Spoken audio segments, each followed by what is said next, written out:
Hey everybody, it's Anna and welcome back to my booktube channel. I'm going to need you to do me a favor before we go ahead and get started today. Grab your cozy cup of tea or beverage of choice, grab a hold of a towel, and don't panic because today we are doing the Hitchhiker's Guide to the Galaxy book tag. Thank you to Book Chat with Pat for tagging me to do this video. The tag was originally created by Gareth, whose channel is Books, Songs, and Other Magic. I will make sure to link to both of their videos as well as the tag questions below if you would like to participate in this tag yourself. This is one of my favorite books. I really enjoy it. It was like a book that came to me at the perfect time in my life when I really just needed to read something that was going to make me laugh, and oh boy, did it ever. So let's go ahead and start with the tags. So number 1, the first prompt is demolishing your house. What book would you look for first to save from the demolition? So I have kind of a two-parter to this. So when I was a kid, I lived in Florida about a mile inland from the Atlantic Ocean, and we had several serious hurricanes that we evacuated for. A lot of the time we would just try to stay and ride out the storm because if you don't know anything about hurricane evacuations, it's very difficult and expensive, and you also have to have somewhere inland that you can go. And that's not always feasible for a lot of people. But I do remember one year we evacuated and my siblings and my mom and I were reading A Wrinkle in Time by Madeleine L'Engle together. And I remember we were very limited in the stuff that we were allowed to bring, but my mom said we could bring a few comfort items basically. And that was one of the things I brought with me. If I were to answer this question now, I would probably want to bring this, my childhood copy of Charlotte's Web. This was a gift for Christmas from my grandparents, both of whom are no longer with us. And it is one of my absolutely most treasured possessions. You can see there on the inside, I hope, that it says, "Love Nana and Poppy to Anna, Christmas 1999. So definitely bringing this with me. Number 2, Vogon Poetry. Quote a poet, a line of poetry, or a lyric that you love. Okay, so I used to tell people my favorite living poet is Mary Oliver, but sadly she has since passed away. Still one of my absolute favorite poets though. I also am a huge fan of Emily Dickinson, of the Romantic poets, William Blake, William Butler Yeats. I mean, there are so many poets I love. This whole entire top shelf behind me is everything from Sappho to contemporary poetry. But I think a line of poetry that I really love is from Sonnet, I should know this, 116, I think, which is the one that begins, "Let me not to the marriage of true minds admit impediments." That was the sonnet that my best friend and maid of honor at our wedding read when I got married to Sean, which is going to be 7 years ago this November. And yeah, we basically wrote our ceremony ourselves, and we included a lot of poetry in it, and I was just really happy to have that as part of it. Number 3, 42, the answer to life, the universe, and everything. What is the point? What is the meaning of life? Whew, book tag, asking the big questions today. So this is, I think, going to be a really personal answer for everyone who answers this question. As for what I believe the meaning of life is, I don't actually think that there is such a thing as the meaning of life.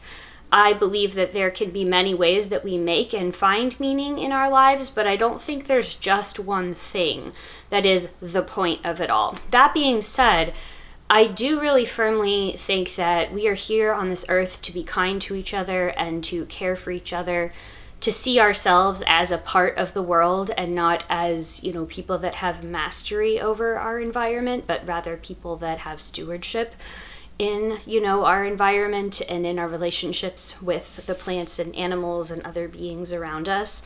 I also really think we're here to make sense of this experience of being alive as Homo sapiens by making art, really.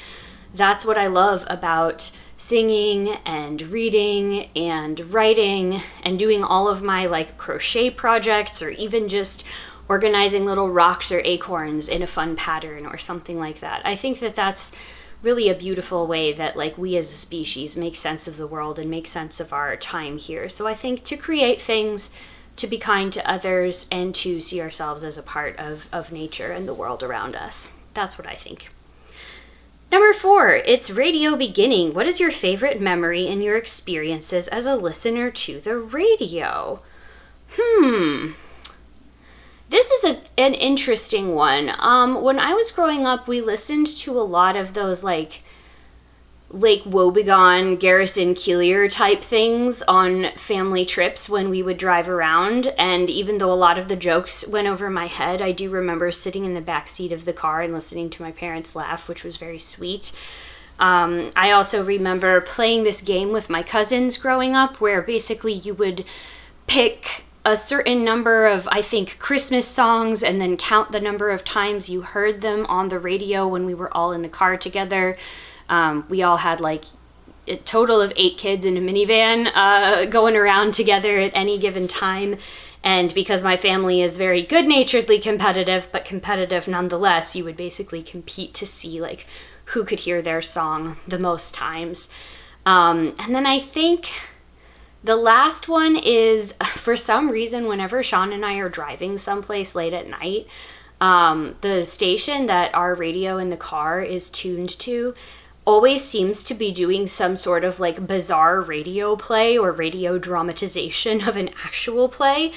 And let me tell you, when you start driving in the middle of a play that you don't recognize and you're just kind of dropped into this action, it is a wild time. And this is not, the next bit, which is the last radio story, I guess, is not traditional radio in the sense that I'm actually like streaming it now from the MLB app, but because I'm a huge Seattle Mariners fan, I, of course, love hearing Rick Riz, the voice of the Mariners, do his radio broadcasts and just like listening to baseball. Baseball radio is one of my favorite things. All right, number 5, the towel. What book or books would you pack for a holiday? I don't think I have one that I would take with me every single time I go on a vacation. I usually try to pack some books that are a little more fun and lighthearted. I don't usually tend to pack heavy books or things that require a ton of concentration just for practical reasons. But one book that I always bring with me is my journal. I am a very avid journaler. I've been keeping a continuous one since I was 12 years old. And yeah, I love to just write in it, glue in like little Polaroid pictures that I've taken with my Instax camera, draw in it, just put things that I find between the pages. So I always bring that with me when I'm on a trip. Number 6, the Infinite Improbability Drive. Name a fast read. I feel like one of my classic go-to read it in a day books is actually World War Z by Max Brooks. It's nothing like the movie. I've refused to see the movie because I loved the book so much, and I just don't really want to get into that as an adaptation because I know it's going to disappoint me. But it is a very like fast-paced thriller type book that's told in an oral history format, like an oral history of the zombie apocalypse that comes all over the world. This book came out, I think, when I was in college, maybe a few years before, but I do remember getting to meet the author, and he was really surprised I read it in a day. And I'm like, well, I couldn't put it down, so here we go. Don't panic. Name a book with great levels of tension or suspense. So for this one, I'm actually going to go with one of my favorite stories, like vampire stories of all time, and that is The Historian by Elizabeth Kostova. This is a sort of historical fiction book that is a follow-up to the original Bram Stoker's Dracula. It was published within, like the 21st century, so it's still contemporary for all intents and purposes.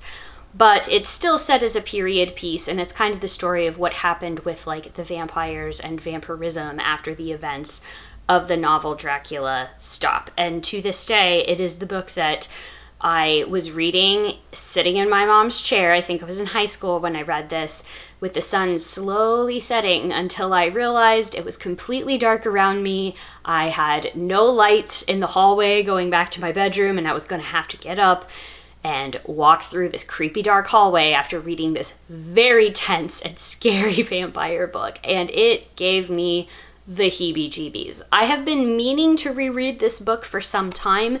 It is a bit longer, and it's one of those books that, because I love it so much, I tend to frequently give away the copy that I have to people that I think would enjoy it as well. So for a while I didn't have a physical copy living with me because I kept giving them away, but I have one now. Luckily found it in a Friends of the Library sale when I visited my best friend earlier this year, and yeah, gotta reread that pretty soon.